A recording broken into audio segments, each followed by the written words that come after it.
Lisa Wright always knew she was adopted, but had no idea she watched her birth mother on TV as a child until they reunited 50 years later. Here is their story. Lynne is 18 years old in an unwed mother's home giving birth to a baby. They put a little towel over my face so that I couldn't see her, but I could hear her cry, and it was the most painful situation. And then they took her away. The baby is Lisa, who is adopted. My adopted parents were just very open and transparent about the fact that I was adopted. My mom always told me that if I wanted to find out who my mom was, she would help me. So actually, my son, Nicholas, initiated the DNA test, and I got the results back, and it said, we've identified your uncle. You have an uncle. This is on your maternal side of the family. Lisa connects with her uncle, and then they talk on the phone. My brother calls me. He says, Emmy, there's a woman that's contacted me that thinks that I might be her uncle.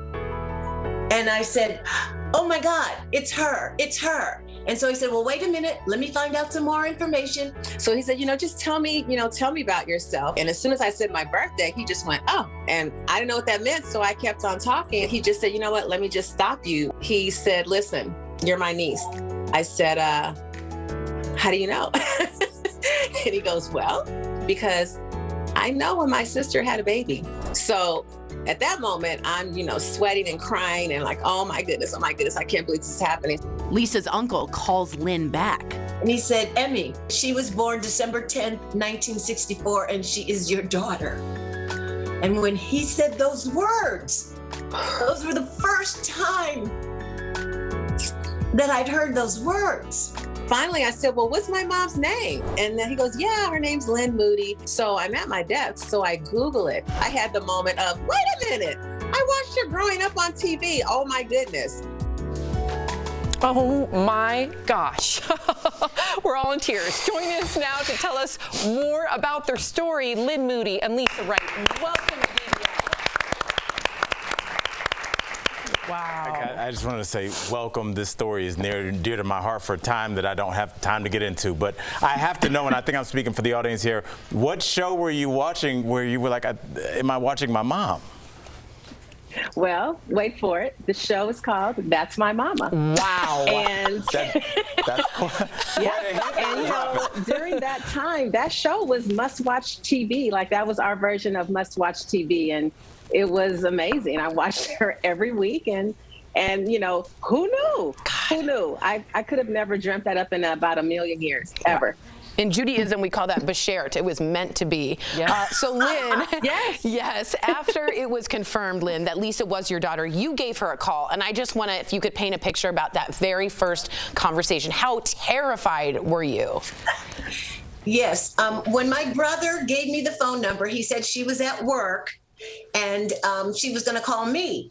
So I didn't want to wait. I said, can I call her? So he gave me the number. I called the number. I had a weak voice because I had been screaming and crying so much emotion coming out of me. And a woman answered the phone and I said, hello, can I speak to Lisa, please? And she said, this is Lisa. Is this my mom? Oh, God. Are you kidding me? And when she said that, really, I did. Something inside me, just an inner calm and a warm blooded feeling came all through my body. And for the first time in my life, I was able to say, yes, honey, this is your mom. Oh. I'm your my God, mom. I need a tissue. I know, I need a tissue too.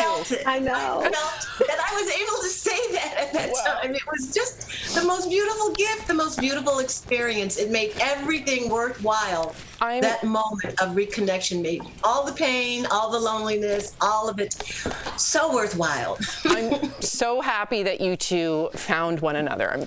What a blessing. Lisa, you two then decided to meet in person. Tell us what it was like seeing Lynne for the first time.